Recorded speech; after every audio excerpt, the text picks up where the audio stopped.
patients, on n'aurait pas cette religion aujourd'hui. La troisième des choses, c'est patienter par rapport à tout ce que Allah a décrété pour nous. Ça peut être une maladie. Ça peut être un divorce. Ça peut être des enfants qui sont loin du chemin d'Allah subhanahu wa ta'ala. Et tout ça, c'est des épreuves qu'on va vivre aujourd'hui et peut-être demain. Mais on doit savoir réagir face à ces épreuves. Parce que la patience n'est pas limitée qu'à l'adoration d'Allah subhanahu wa ta'ala, où elle est aussi importante quand Allah subhanahu wa ta'ala nous donne une épreuve. Quand tu reçois un message d'une personne qui te dit telle personne de ta famille est décédée, il y a des gens malheureusement qui se mettent en colère. Il y a des gens malheureusement qui peut-être disent des grands mots. Donc quand Allah subhanahu wa ta'ala t'éprouve, ya Allah, s'il t'éprouve par le bien, tu dois être reconnaissant. Et s'il t'éprouve par le mal, tu dois être patient. Et ça, c'est quelque chose qui nous manque aujourd'hui. Car la plupart des gens aujourd'hui, quand ils sont éprouvés, il y a des gens qui arrêtent la prière. Un jour, il y a un chef qui racontait l'histoire d'un jeune homme. Il a perdu son travail, il a arrêté de faire la prière. Il a été voir le chef, le chef lui a dit, pourquoi tu as arrêté de faire la prière? Il lui dit, parce que j'ai perdu mon travail. Et le jeune lui dit, quand je retrouve le travail, je vais refaire la prière. Subhanallah. Est-ce que Allah ou ton travail? Normalement, quand tu perds ton travail, c'est une épreuve d'Allah subhanahu wa ta'ala, et c'est là que tu dois revenir vers Allah subhanahu wa ta'ala pour lui demander quoi? Le pardon. Et lui demander ce que tu veux. Mais nous, c'est le contraire. Quand on est éprouvé par le mal, la religion, on la laisse de côté. On va voir les gens. C'est grave quand même. Quand il y a un problème qui t'arrive, une épreuve qui t'arrive à Allah, la première des choses que tu dois faire, c'est de te connecter avec Allah subhanahu wa ta'ala pour lui demander ce que tu veux. On doit avoir cette éducation. Parce que tout dépend d'Allah subhanahu wa ta'ala. Il n'y a personne qui peut te faire du mal. S'il y a quelque chose qui t'arrive, c'est par la volonté d'Allah subhanahu wa ta'ala. Et quand on a des épreuves, Allah il t'éprouve pour savoir est-ce que tu es véridique. Quand Allah subhanahu wa ta'ala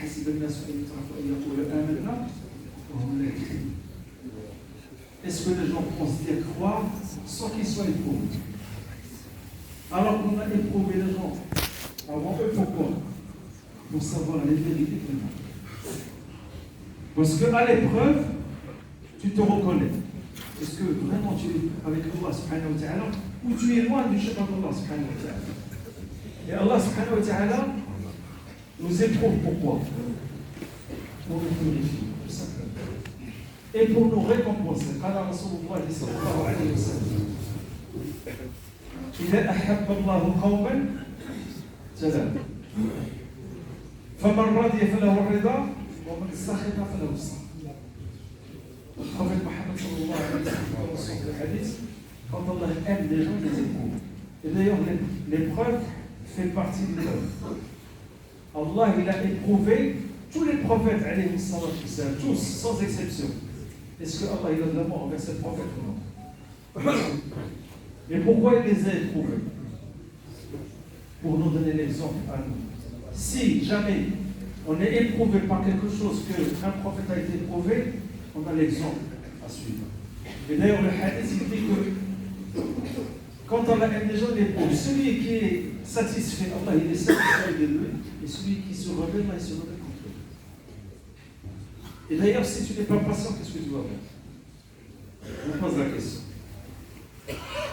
Donc la patience, c'est l'arme du croyant. Le prophète sallallahu alayhi wa sallam, il a dit, la récompense de la patience, c'est le paradis. Et le paradis, il a un prix. Parce que malheureusement, nous, on a tendance à faire peu d'œuvres et à demander le paradis à Allah subhanahu wa ta'ala. On doit faire le maximum d'œuvres.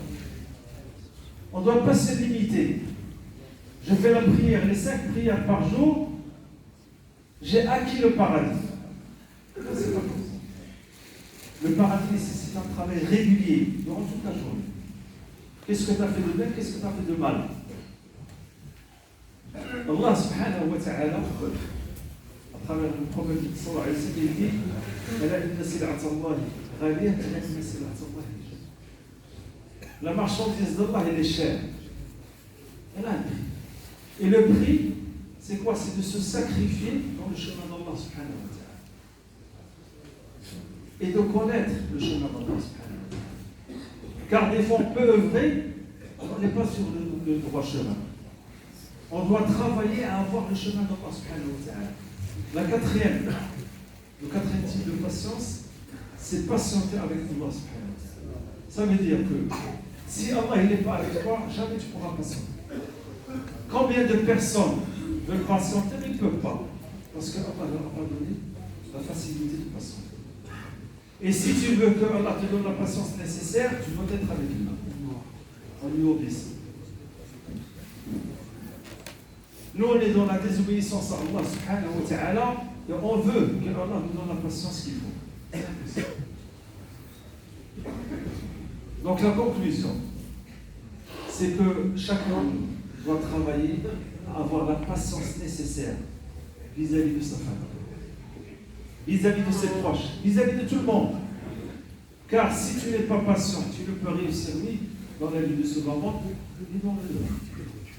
Et la plus grande épreuve qu'on se dit les compagnons du prophète sallallahu alayhi wa sallam, c'était la patience. Et les compagnons du prophète sallallahu alayhi wa sallam, quand ils étaient à la Mecque, ils avaient suivi l'embargo pendant 4 ans. Le prophète alayhi salatu wa sallam, quand il est parti à Taïf, il a été insulté, ils lui ont jeté des pierres.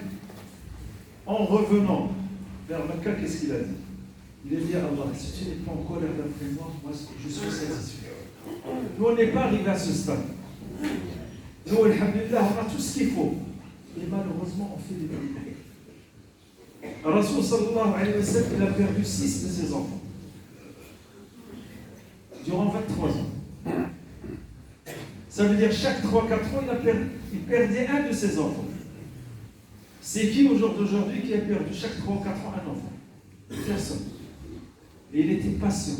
Alayhi salatu wa sallam. Rasoul sallallahu alayhi wa sallam, il a quitté Mecca, le cœur de la religion.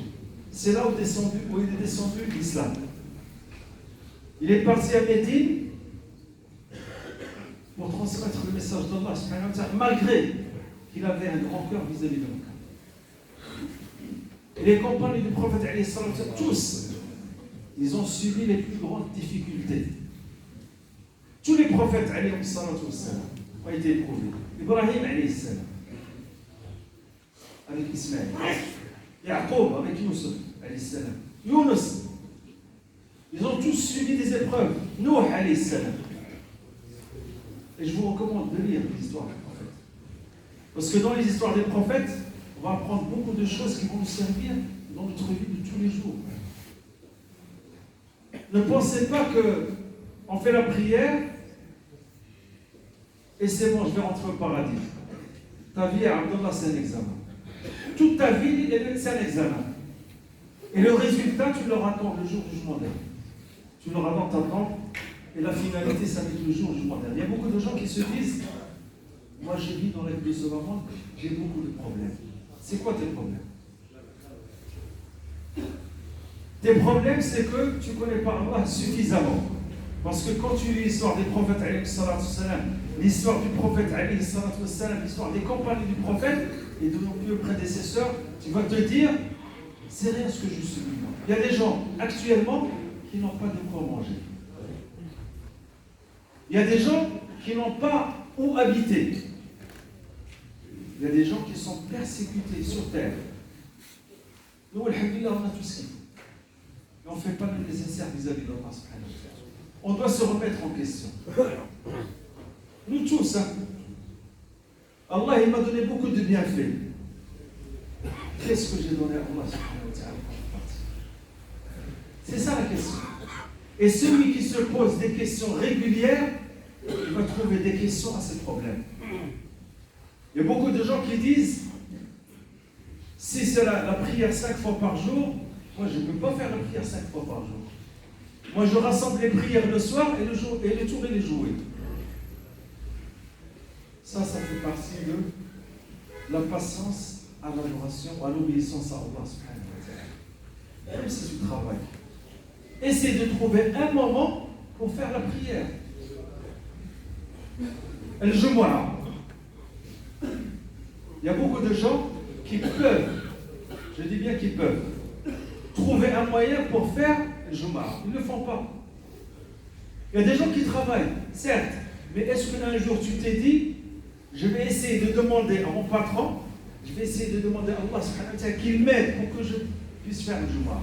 Parce que comme vous savez que celui qui ne fait pas le Jumu'ah 3 vendredis de suite, sans raison valable, Allah subhanahu wa ta'ala il cachait son cœur par la mécréance.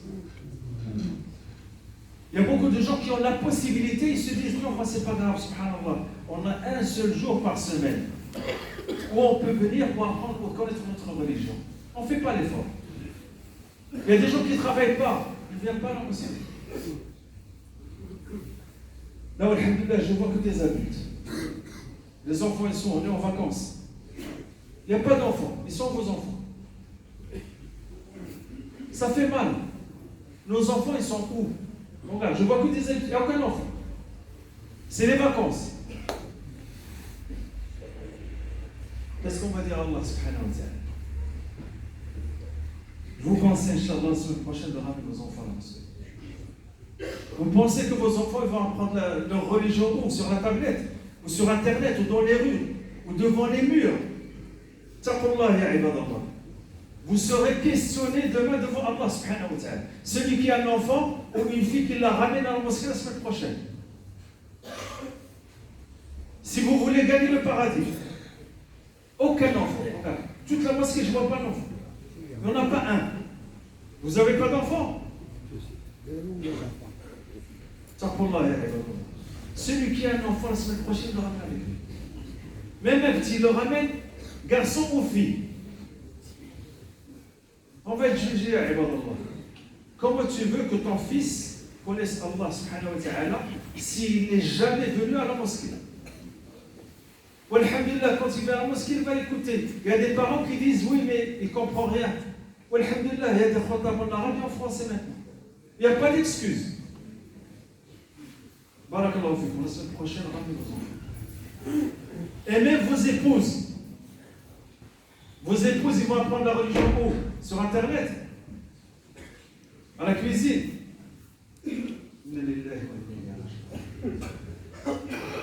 أقول قولي هذا وأستغفر الله